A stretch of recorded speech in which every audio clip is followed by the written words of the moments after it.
Alexa ने बड़ी बड़ी ब्रांड्स के साथ टाई अप करके उसको एडवर्टाइजमेंट के रूप में प्रयोग करने का जो है वो निर्णय लिया है।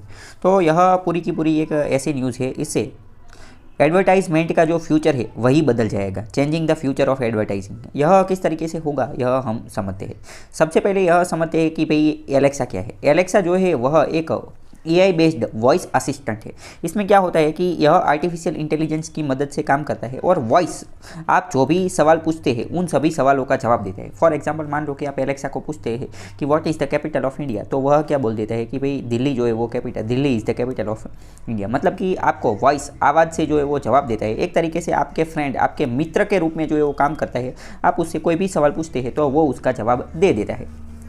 आपको लगेगा इसमें नई बात कौन सी है, वो तो आप खुद भी गूगल पे सर्च करके बोल देते हैं, उसका जवाब प्राप्त कर देते हैं। तो यह इसी तरीके से काम करता है। यह जो वॉइस कमांड होता है वह गूगल में से ही, जो डेटाबेस होता है गूगल में सर्च करके ही आपको जवाब देते हैं। अगर मान लो कि आपने उसको कोई ऐसा सवाल पूछा जिसका जवाब गूगल के ऊपर अवेलेबल नहीं है, तब ये जो AI बेस्ड जो असिस्टेंट होता है, वॉइस असिस्टेंट होता है, तब वो भी उसका जवाब दे नहीं सकता है, क्योंकि ये वॉइस असिस्टेंट सभी इस तरीके से डिज़ाइन किए गए होते हैं कि वह आर्टिफिशियल इंटेलिजेंस, AI और रोबोटिक्स और मशीन लर्निंग, इन सभी का प्रयोग करके गूगल से आप जो कोई भी सवाल पूछते हैं वह ऑटोमेटिकली गूगल से वह सवाल पूछते हैं और वहाँ से इन्फॉर्मेशन प्राप्त करके आपको वो जवाब देते हैं। तो इस तरीके से ये एलेक्सा काम करता है।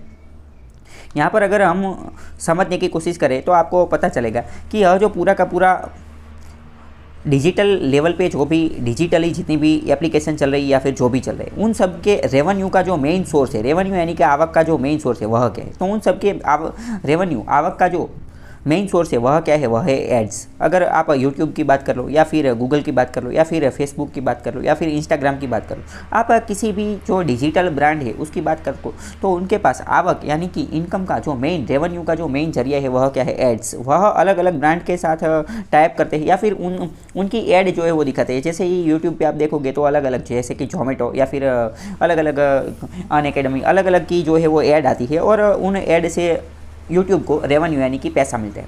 तो अभी एलेक्सा ने भी कुछ ऐसा ही किया है। एलेक्सा ने क्या किया है कि एलेक्सा जो है वो फ्यूचर ऑफ एडवर्टाइजिंग वह चेंज करने की फिराक में है। एलेक्सा अभी क्या करेगा, एलेक्सा जो है वो अमेज़ॉन की ब्रांड है और अमेज़ॉन का जेफ बेजोस वो तो हमेशा ही पैसा कमाने के बारे में ही सोचते रहते हैं, अलग अलग तरीके से पैसे कमाने की कोई फिराक में रहते हैं।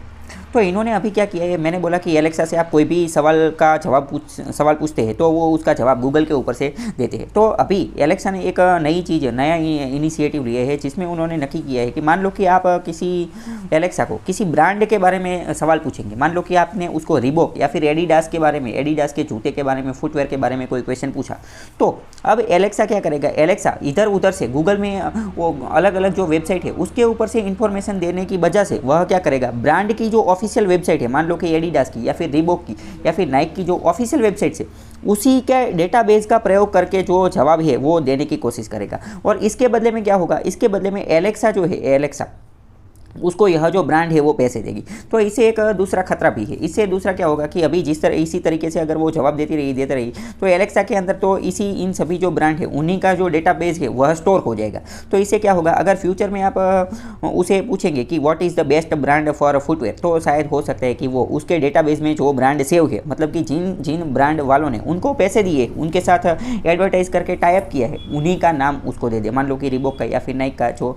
तो इससे क्या होगा, जो छोटे छोटे खिलाड़ी है या फिर रिटेलर है या फिर नए जो छोटी छोटी ब्रांड है उनको जो है वो बहुत ही कंपटीशन का सामना करना पड़ सकता है।